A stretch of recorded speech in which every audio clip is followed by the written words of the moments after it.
have some coming. Right. So tell us what you've been doing to counter President Trump's narrative. So the president is clear about his administration's resolve in fighting insecurity.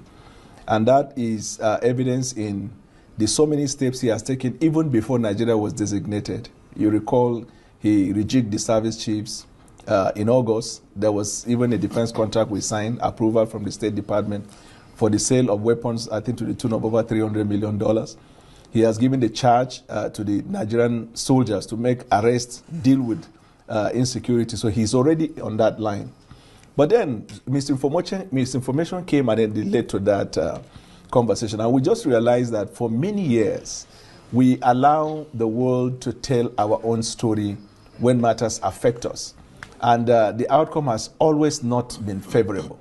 So this time around, the president decided, let's take the message ourselves to the rest of the world and tell them, fact as they are, as transparent as our government is, and our resolve in dealing with insecurity. Right, but how effective has it been? Has it been a winning formula? Is it reaching the ears of the people in the White House and the man in the Oval Office? Definitely, definitely. If you have been observing the various engagement by the government of the United States, whether it is members of the executive or the legislative, from when that tirade started to now, the tone is coming down. It's more of a call for cooperation, more of a call for partnership, more of a call for us to... Well, I don't see the tone coming down. What I'm seeing is that Donald Trump told people like Riley Moore and other members of Congress to go and investigate and report back to him. And so that's what they're doing at the moment. And the same people that he gave the assignment to, which was led by Riley Moore, Congressman Riley Moore,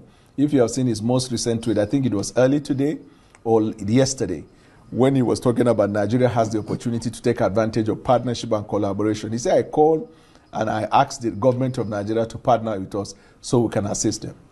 Unlike in the past when they would say guns are blazing, people are flying. No, that was Donald Trump saying but they echoed it in their various platforms. But I'm not sure the rhetoric has come down. It has. I mean, I think what they're doing is that they're watching to see what you guys are actually going to do. And the question on a lot of people's minds is, have you actually been able to address Mr. Trump's demands? Because, I mean, to a lot of people, it doesn't look like you have. No, you see, so let me give you a perspective and very briefly on that. Both Donald Trump and the government of Nigeria are on the same page. We all have shared interest in the fight against terrorism. We already have an established relationship with them. And that's why I said as early as this last August, there was an approval by the State Department for procurement of arms. We paid for them, right? So what he did recently, which of course outside of the established order, because what he said was not premised on the advisory of the State Department and the various organizations. It was just this congressman, but we've gone past that stage. So the point I'm saying is that we are on the same page with them. But the recent development of what seemed to be like a conflict is creating the avenue and opportunity for us to sit down and review the various defense contract and relationship that we have with them, so we can have enhanced military ammunitions and technical equipment, especially one that relates to reconnaissance and intelligence gathering. Well, what they want, the Nigerian government, to get, what they want, and they've made it very clear. Right. They want the Nigerian government to get its act together, do more for its people, to keep them secure, less frustrated, stop the corruption, stop the bad governance, stop the insecurity, stop the muddling through. Too many security issues, get a handle on things, or the Americans are going to come in and do it. So that's basically the message. So if that is what they are saying... Well, that is what they're saying. So what is the timeline? I don't know what the timeline is. I'm not the American. That's why we're explaining to you what we are doing. Let me tell you this.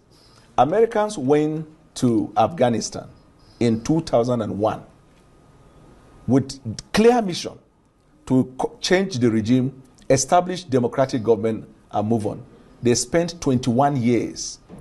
They stayed 21 years and spent $2.4 trillion US, lost 18 CIA high-valued operatives, 20,800 military contractors, and then a lot of damages. I don't think I'm coming. Let me land.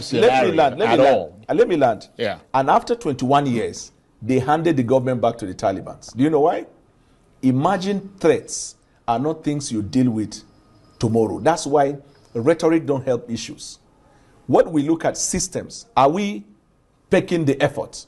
So judge us on whether we're making the effort or not. I just told you as a monologue, the steps the president has taken, the resolve that we have, the tax and charges that he gave to the men of the armed forces and other security platforms to deal with that. Right. Let me put it this way. Right. Where do you think the Tinubu government has gone wrong in all of this? Do you hold yourselves accountable for any of the allegations against you, or do you hold